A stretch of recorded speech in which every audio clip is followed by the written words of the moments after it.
some people jumping in here, so I'm gonna stay silent up until then, folks.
Okay, guys, we are live and good to go. Sorry for the moment of silence there where I was not speaking. I was actually waiting for people to jump into the actual stream.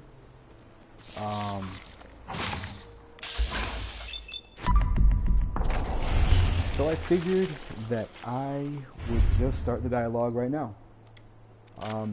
Not going to start the actual focused main subject dialogue as of right now until people actually join the stream. So you're just going to hear me ramble while I actually just explore. Pretty much just laid back today. Just didn't really want to do any building in the settlements right now. Of course, that could change very, very, very shortly. I just wanted to go around, go to a couple spots on the map, and just collect some stuff.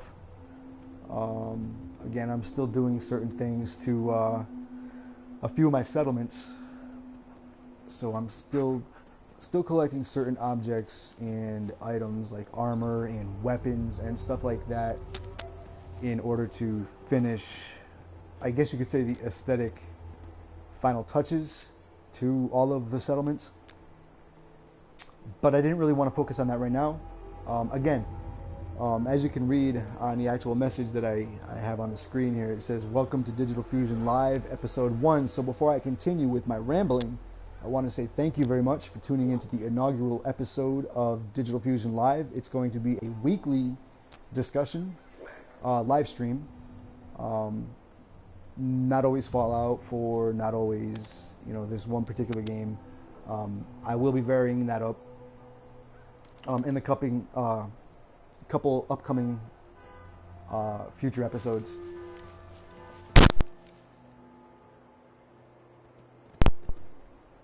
So, just so you know, Fallout 4 has been pretty much my go-to game since launch. And up to this point, my channel has been dedicated to actual Fallout 4 content. I recently actually just changed the name of my channel because whereas my love of Fallout is not changing or dropping in any way, I still love this game as much today as I did when I first got it. But I also, on top of that, I want to start growing my channel a little bit and varying the actual content. So, aside from settlement builds and having my channel dedicated strictly to Fallout 4 settlements and the other various types of videos that I posted, the live streams of DLC launches, aside from the Fallout 4 predominant content, I am now going to be branching into various other games. Probably do a little bit of Warframe, some World of Tanks, some NBA 2K16, and if I end up getting this year's Madden, I'll do some Madden live streaming discussions. But this, what you're watching right now, like I said, this is the inaugural episode of, I guess you could say, the tweaking of my channel has led me to renaming it and shifting my attention into varied content instead of just one type, because I love to talk. I have a lot to say and I love to talk. So welcome to the first episode. It's going to be weekly, once per week. I'm pretty sure it's going to be a Saturday night live stream. Today being Friday, not Saturday. Today I'm kind of testing the waters and kind of using this live stream as not just an entry into doing this, but also as an uploaded video that I can look at and look at what I have to change. I am looking into getting a green screen, so that'll be coming very shortly. An actual quality microphone, which I'm about to drop quite a bit of money on. So I'm building my unit to get my actual podcast up and running. And when all is said and when all is said and done, this is going to be like the actual podcast is going to be in a legit studio. So with that being said, I welcome anybody who tunes in now or watches this video later when it gets uploaded to my channel. But this is going to be a weekly discussion show, and the way it's going to play out is as a concurrent co-host, I guess you could say, partner in crime, is going to be my cousin, who I grew up playing games with and was actually introduced to games by my cousin Brian. He's aside from my mom and my dad having an original Pong machine when I was young, my cousin is actually the one who really actually introduced me into gaming, which I'll tell you guys my age some other time. I don't want to really I don't really want to talk about that right now. Funny thing is, for my age, I still look like I'm 20, which is a blessing, but we're not going to talk about age in this episode. But what I will say is my cousin is going to be on the show on a frequent basis. So it's going to be us picking a list of topics, and because of our history playing games basically since they began, owning every console, basically owning every game that's existed, just dropping absurd amounts of money throughout the years on this hobby that we love, that now has, in a lot of ways, finally become my personal actual career. So what I'm trying to do is I'm actually trying to grow Digital Fusion Gaming as a legit brand. And so because I like to talk, and I've got a lot of knowledge about video gaming, and I have a lot of opinions about it, positives and negatives, things that won't sit well with certain people.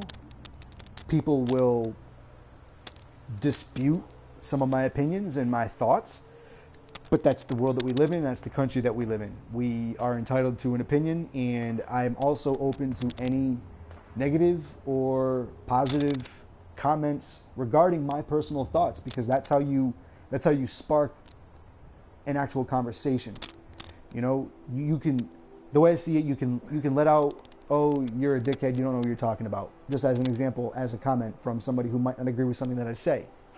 Okay, let all that out. Let those initial negative feelings towards my personal thoughts or opinions or remarks about something relating to a game or gaming news, I welcome that, because once you get through all of that initial just blurting that kind of stuff out, and you get to the real meat and bones of the subject matter, is when you actually start having people, well, why do you feel so strongly against what I may have said? Why do you feel so strongly that your personal thought is the absolute way it is? Like, those are the kinds of things that I want to do with this weekly show, is I want to open up the discussion in the actual subjects that we talk about from week to week.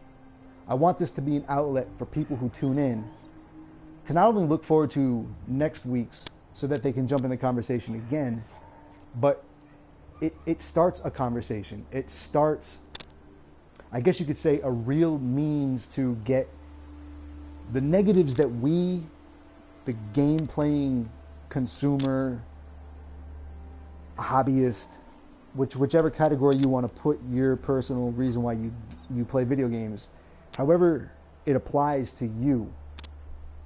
There's certain things that have taken place over the course of the past, it's reached new heights over the last 5 years. But that's what I'm trying to do with this. My point is trying to open up an actual discussion where if you have a player who is just strictly all about Xbox, bring him into a conversation with somebody who is all about PlayStation 4 or somebody who is all about PC. Bring those people together, let them voice the reasons why, in certain people's eyes, a console is better than a PC, or a PC is the dominant superior race. Like, Let's get those discussions going so that we can, I guess you could say, in a lot of ways, unify gaming, because really, when it comes down to it, the whole main, for the most part, the whole main bubble around gaming is multiplayer and social interactivity. So, why continue, in my eyes, a separation of those who play on Xbox, or those who play on PlayStation 4, or those who play on the PC, or people who play on everything, who have the income to be able to afford a high-end PC and an Xbox One and a PlayStation 4 and a Wii U. Like, get those people together and sit down and talk, because there are positives and there are legitimate truths to each individual type of gamers, I hate using that term, opinion of why their particular means to game is best in their eyes. And it's not just a devoted discussion to, oh, why PS4 is this and why Xbox is... at the end of the day, I personally, and I'm just saying me personally, I don't care. If a game grabs me, whether it be on an Xbox or a PlayStation 4 or a PC or a mobile device, if a game grabs me, that's what I'm going to gravitate to. It just so happens that, you know, I can drop a decent amount of money on gaming, so I can mix up Xbox and PlayStation.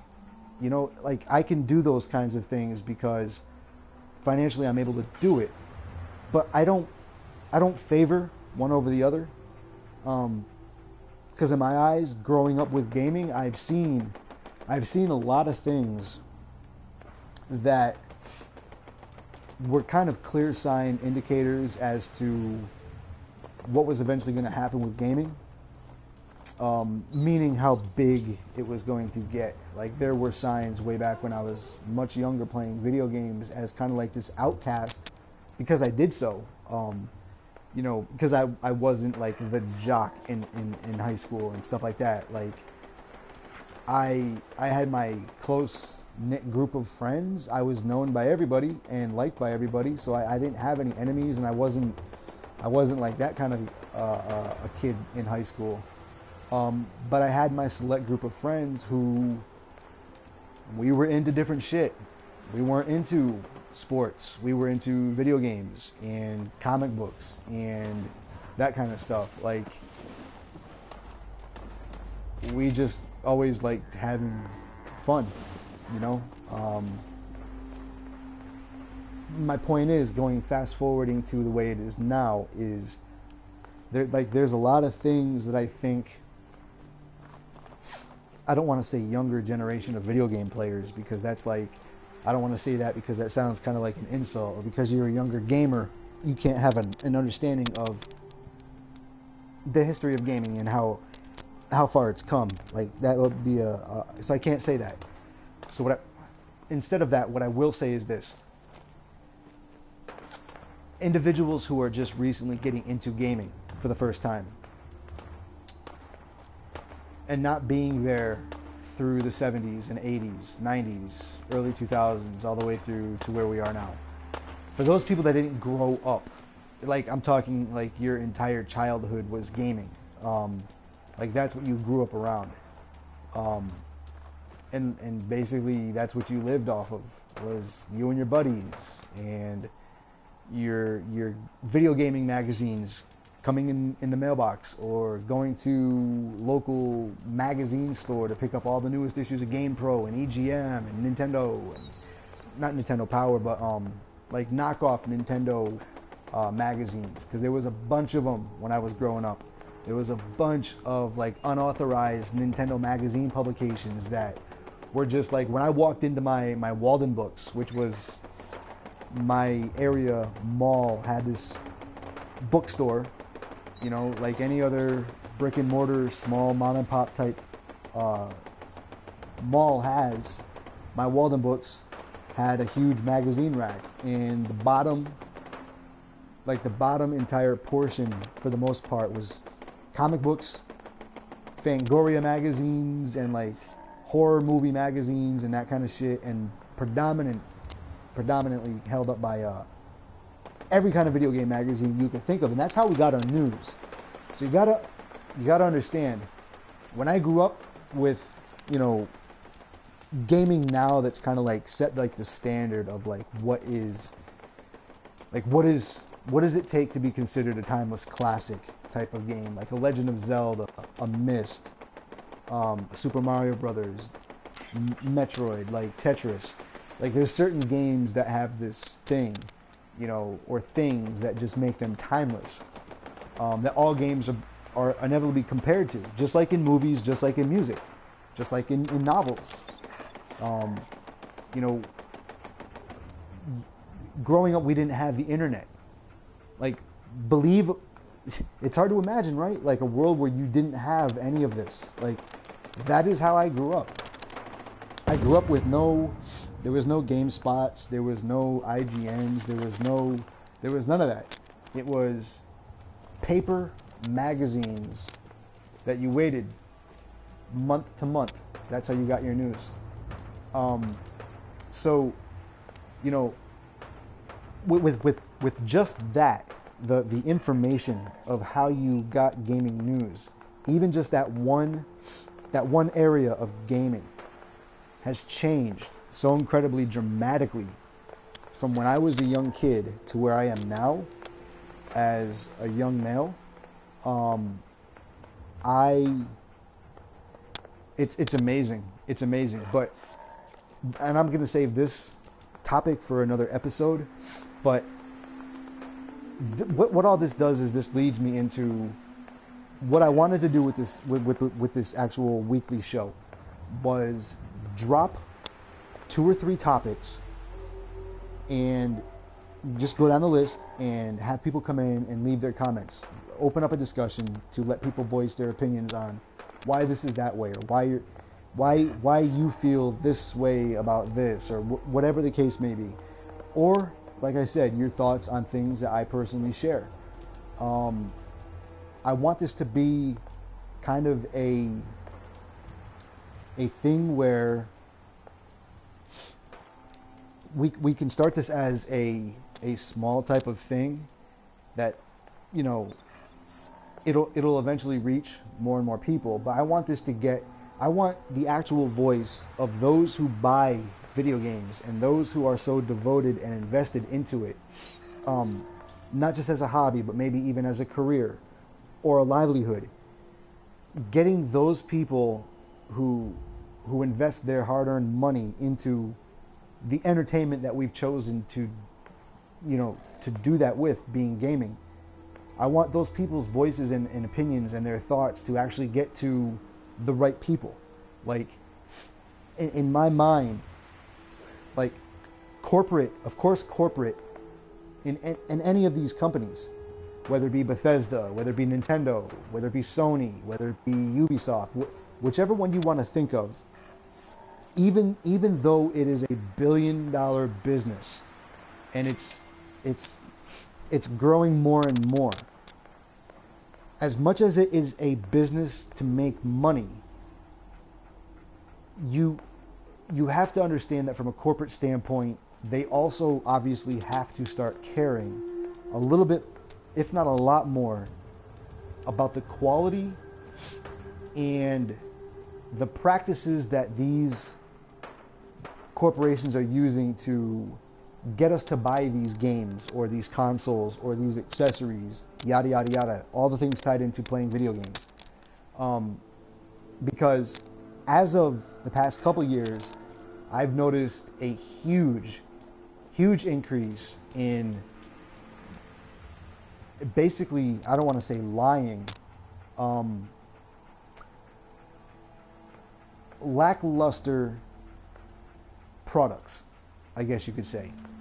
What I mean by that is, and this is going to lead directly into the main topic of this week's first inaugural episode, which is gaming hype.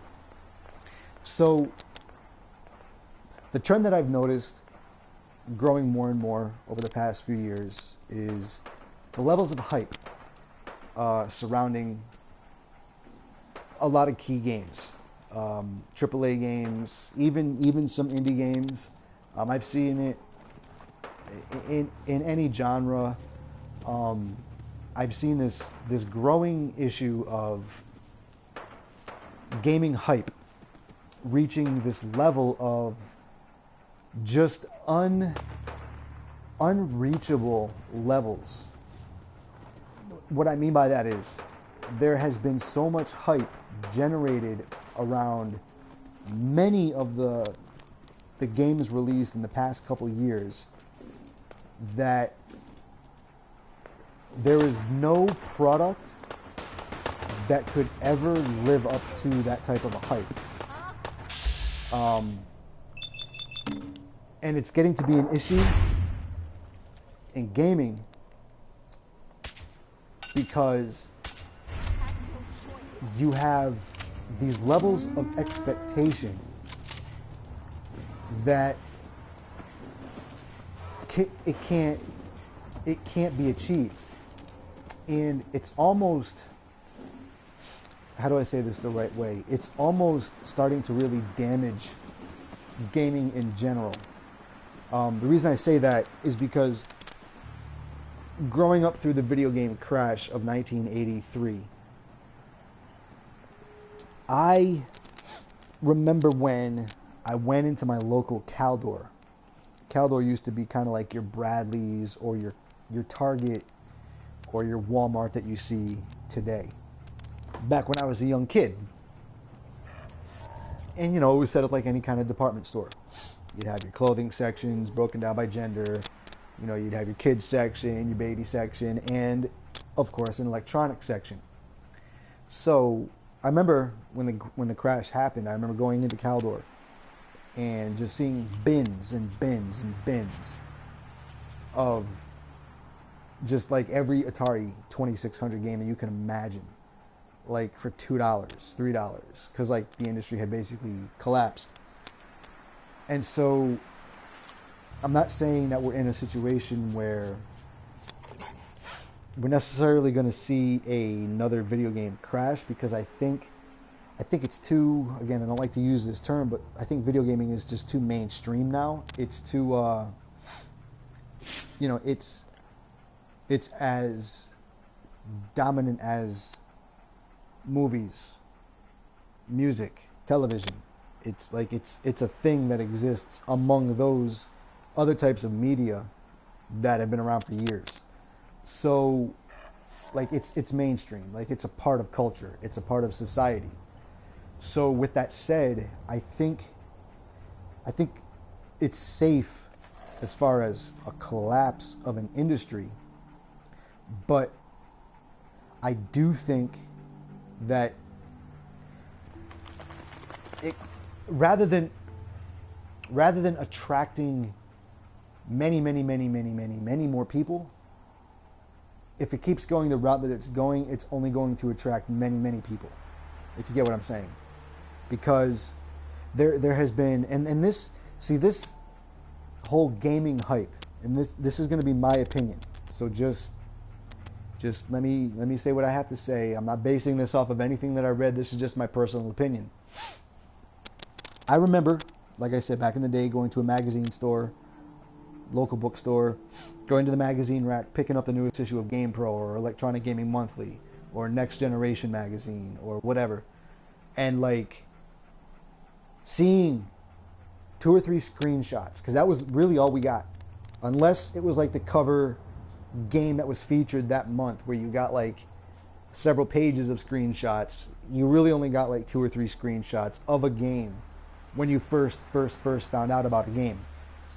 And that was the hype that you got. Like, oh my, couldn't wait until next issue when it was going to be like this huge feature showing even more about this game.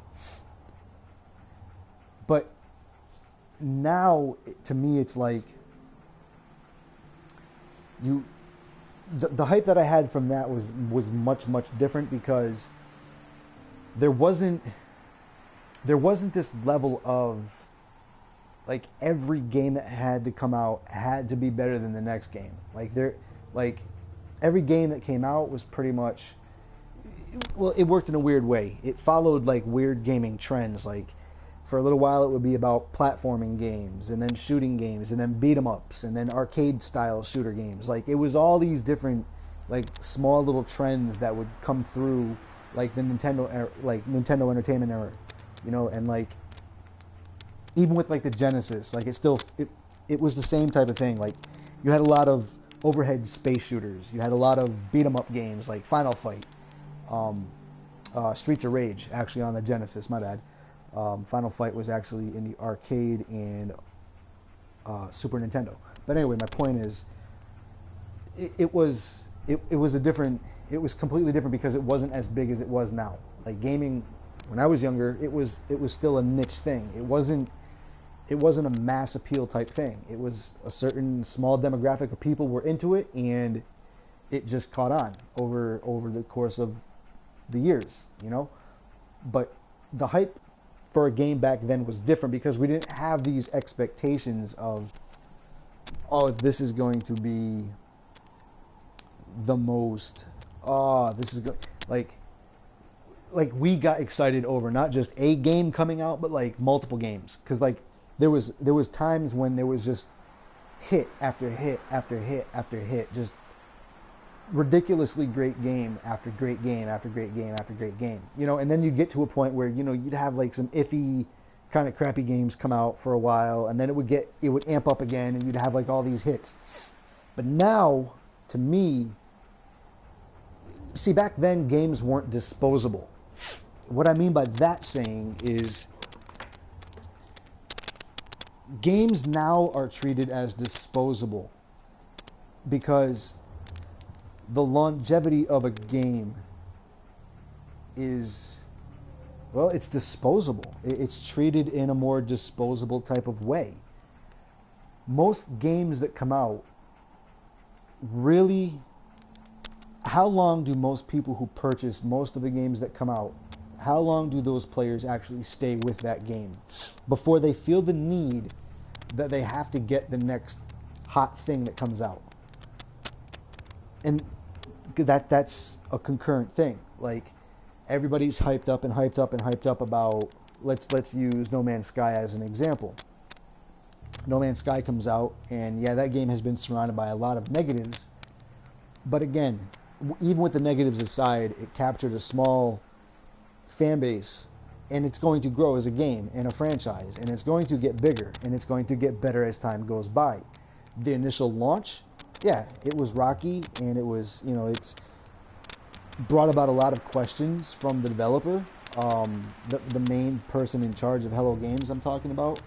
I'm not going to get into that right now, but like the experience, like games move at such a ridiculously faster level now than they did even five years ago.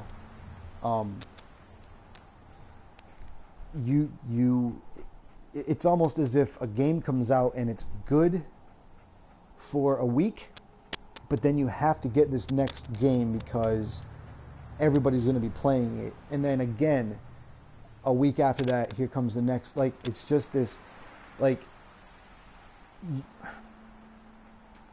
I don't know how else to say it, but it seems like disposable. And the thing that hurts it even more is this level of hype.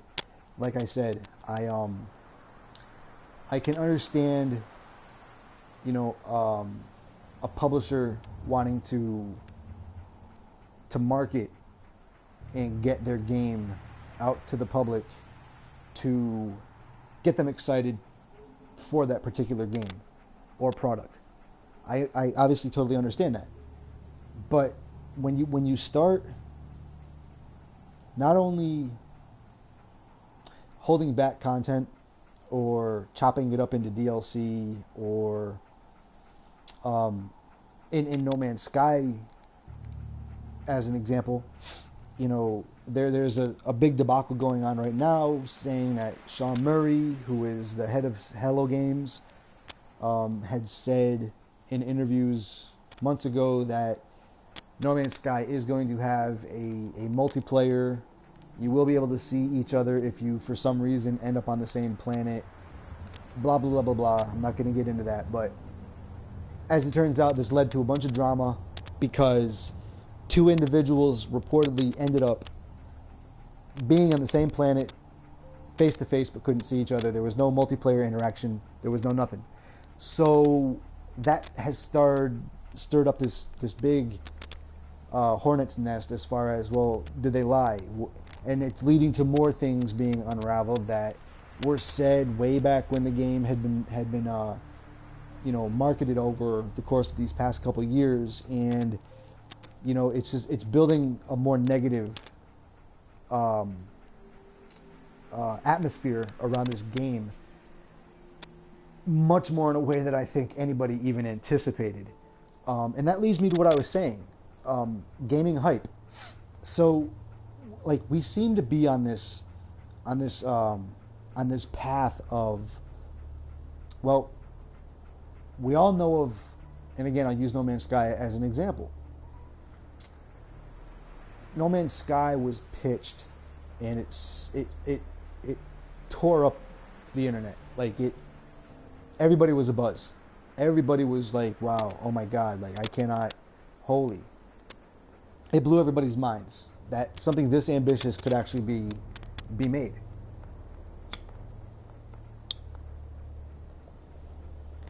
Now, with all the hype, the E3 stage demos and all the various other demos that they've done on this game, the crazy amounts of interviews done with Sean Murray, just prodding and prodding and prodding for every piece of information. Like, I need to read more and do more research into things that were said back months ago as opposed to how they ended up turning out. I don't want to go into any type of opinions right now as to who's lying and who lied, and I don't want to go into that discussion right now. What I want to talk about, like I said, is gaming hype.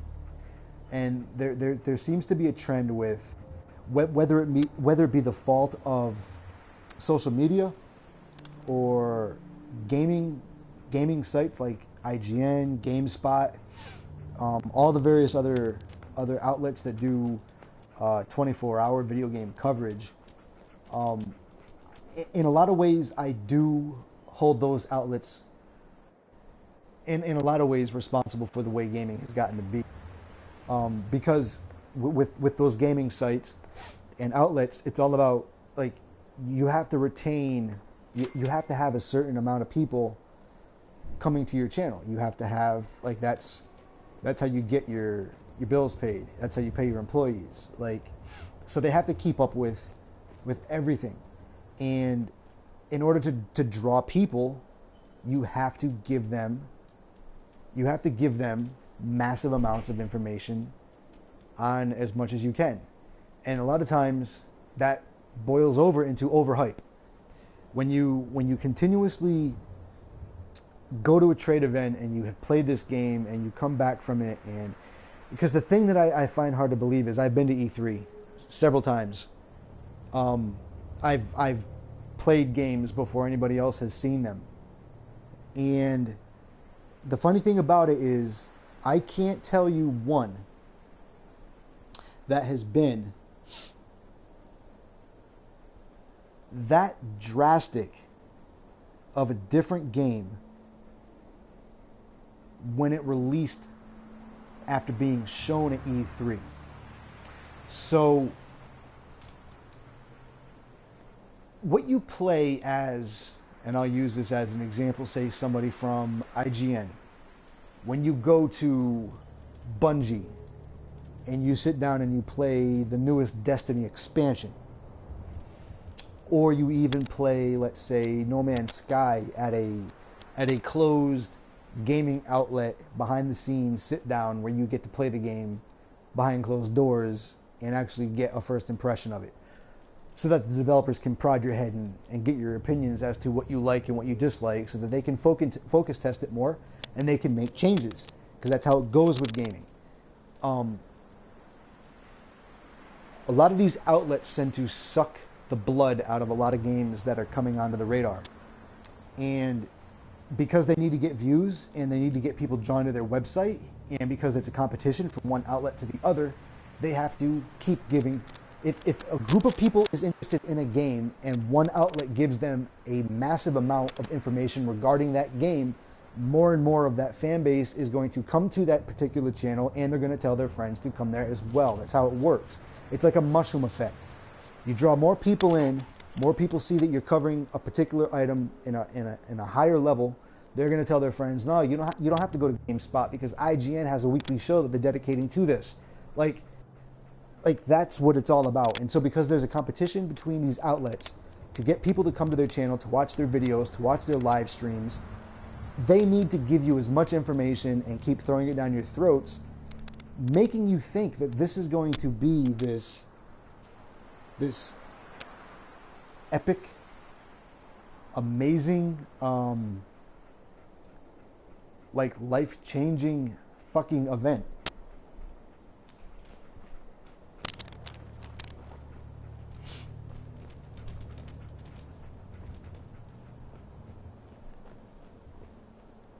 But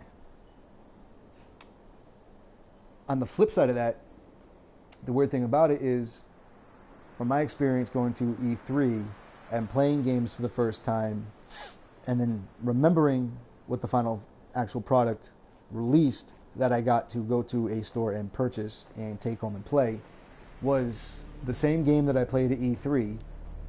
The thing that boggles my mind about this hype that these outlets are generating for certain games is, you've been to all of these behind the scenes sit downs to play these games that are hyped to ridiculous expectation levels. You've played them basically right before they launch. There is no way that a game goes from a drastic change in that short amount of time.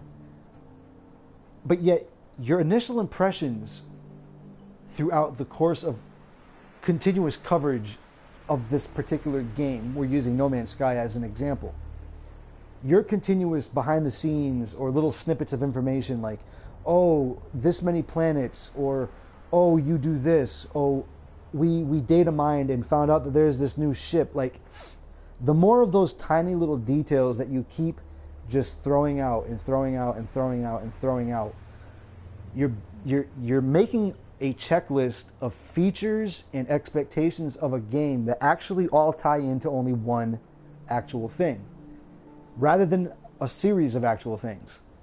Like, when I look at an IGN or I look at a GameSpot, I have a lot of respect for a lot of the individuals on those outlets, because I've been going to those outlets for years. So many of them have become, my go-to. Like, I know certain individuals on IGN they've always been true. Like, they don't fanboy anything. They play what they like, and they don't jump on bandwagons, and they just stay to who they are. And those are the individuals that I watch videos on, or if they're doing like a live show, like I'll watch, because I'm into their personality and the person that they've remained the time that they've been at IGN or GameSpot or Funhouse or whatever. My point is, I hold a lot of the responsibility of this gaming hype on these actual outlets, because what you're doing is, like, your continuous non-stop coverage of this stuff, a lot of it repeat information. A lot of it just information that you don't even need to, like, there's so many things about certain games that have come out that a lot of these outlets should have just left alone and just let players be like, oh shit, like, we did not know that there was this kind of a gun or this kind of a ship or this kind of a vehicle or this kind of a place.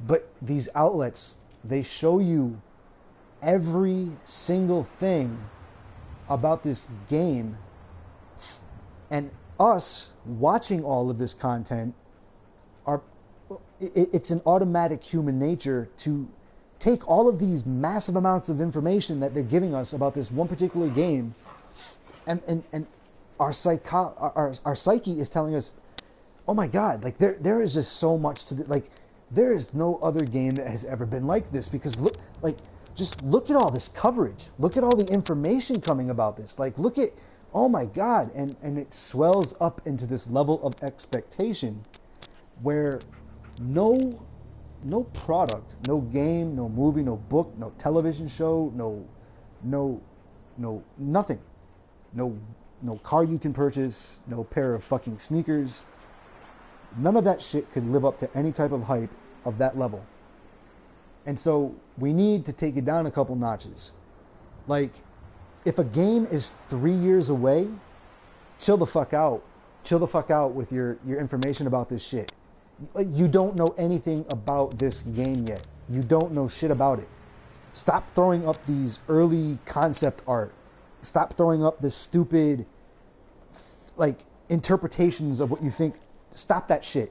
Like, seriously, IGN, GameSpot, all you other fucking outlets, stop doing that shit. Nobody cares about a concept art. Like nobody cares about that, because most of the time, the game does not look like that. Like, it is aesthetically changed to a huge level. So, where you think you're enticing people, like, you're not.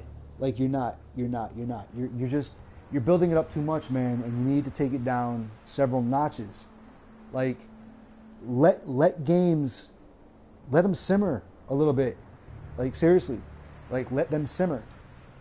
Like, these outlets, in a lot of ways, they kill games before the game's even released. And yeah, I know it's everybody's option to actually push the button to watch a video. But even by just looking at the thumbnails and the captions below the thumbnails on the videos, it's like, it's too much. Like, it's too much. Stop with the speculation shit, because that's what's leading into a lot of this these false expectations and levels of expectation, is these speculation videos. Like, stop speculating. Stop putting ideas into people's heads, and stop building on those fucking speculations, and stop drawing just more and more useless shit from them. Like just stop. Seriously, like, point blank. Stop. Just stop doing the shit. Stick to what you know. Like, here's the facts. This is fucking what we know. And that's all we're fucking going to tell you, because the game isn't coming out for another 3 or 4 years. Like, I don't need to know. I don't need to know all this behind the scenes shit leading up to a game coming out. If I'm interested in that, I'll buy a collector's edition, or I'll watch video documentaries from the developers on YouTube later. Like, I don't need to see concept art. I don't need to see speculation videos of what do you think is going. You don't make games. You know about gaming news. Like, so stick to what you know. You know, like, you don't know what it. I know about game design because I went to school for the shit. Okay, I'm working on my own game project. I know about game design. I know about the business side of gaming. Most of these people in the gaming outlets like IGN and GameSpot are not fucking video game designers, and they don't know shit about tech, and they don't know shit about what it takes to make a fucking video game. And that's the part that gets me pissed, is because a lot of these outlets, IGN, GameSpot, whatever, you're milking off of gaming, and you're creating types of hype that are just really, you're really starting to damage gaming. That's pretty much as blunt as I can say it. You know, like, we don't need speculation videos about PlayStation 5 or the next Xbox. How about this? We can look forward to the games that are coming out from now until the beginning of 2017. How about that? Like, let's look forward to the games that are coming out from now until the end of the holiday season or the end of 2016. Like, because there's some really good games coming out. Let's slow the fuck down. And let's focus on the awesome games that we're going to be playing come this holiday season, and instead let's do that and say fuck. Like, we don't need to know about a game and have it slammed down our throats that's not coming out for another 4 or 5 years. Like, just fucking stop. Fucking stop. It's getting to be a little bit much. Like, I understand you've got to do what you've got to do because it's your job, and you've got to be competitive, and you've got to draw people into your sites, and you've got to make people hit those like video buttons, and you got to make people subscribe to your channel or whatever the case. I totally understand that. But you can tone it down just a little bit, like, because the levels that you're bombarding people with shit is just, it's getting overblown. It's getting overblown. Like, you're not enjoying what the fuck you have now. I think that's my biggest problem, is these gaming outlets focus on one thing for like 2 years straight.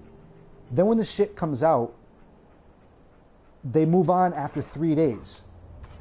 Does that make any kind of sense?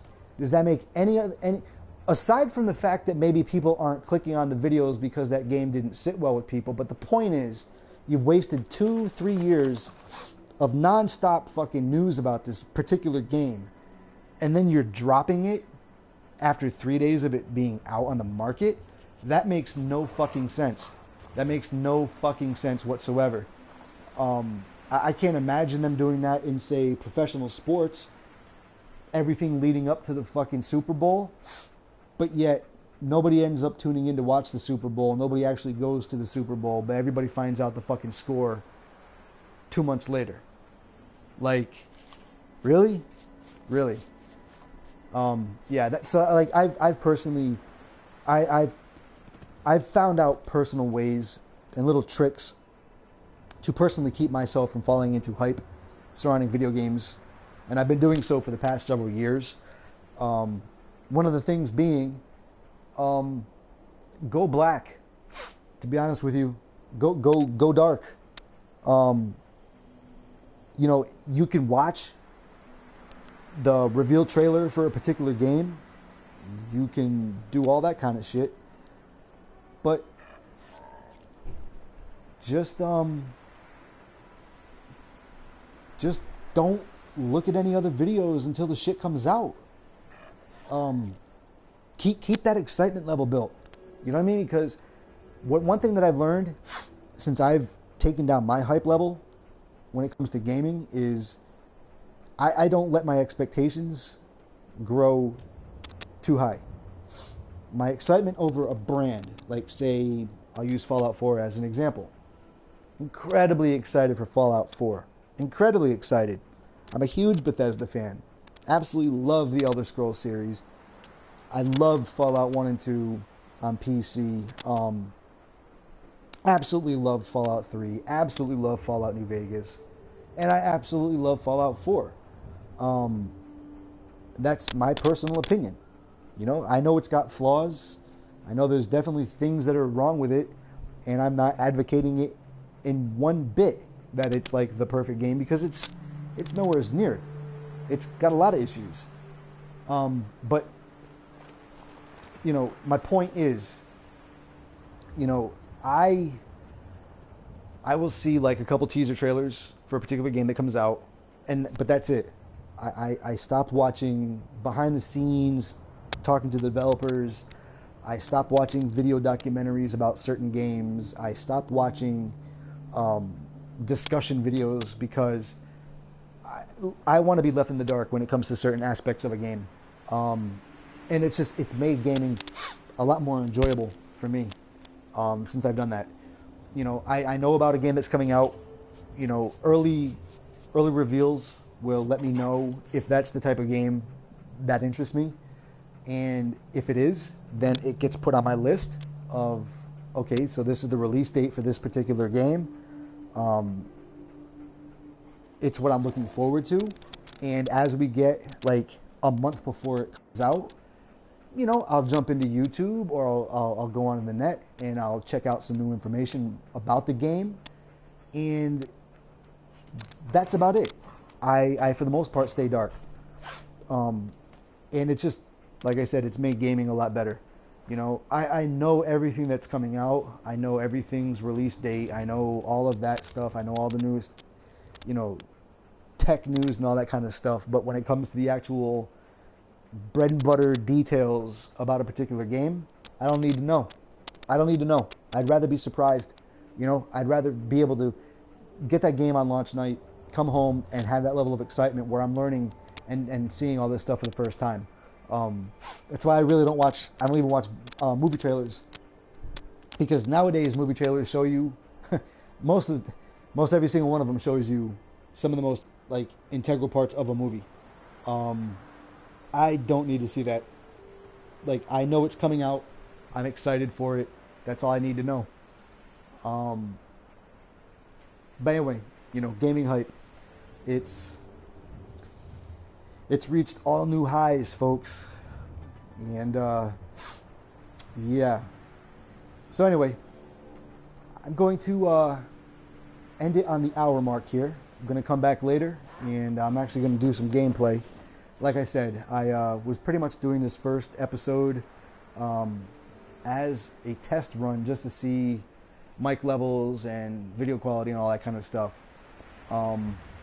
Feel free to, once this gets posted to my channel, leave comments and your opinions on anything that I might have said in this first episode. And hopefully I will see you guys subscribe to the channel, hit that like button, and look forward to seeing you actually live and joining the discussion on my next episode. So, with that being said, I've done enough rambling for the day. Thank you very much, guys, for tuning in to Digital Fusion Live Episode 1. And I will see you on Digital Fusion Live Episode 2 next Saturday.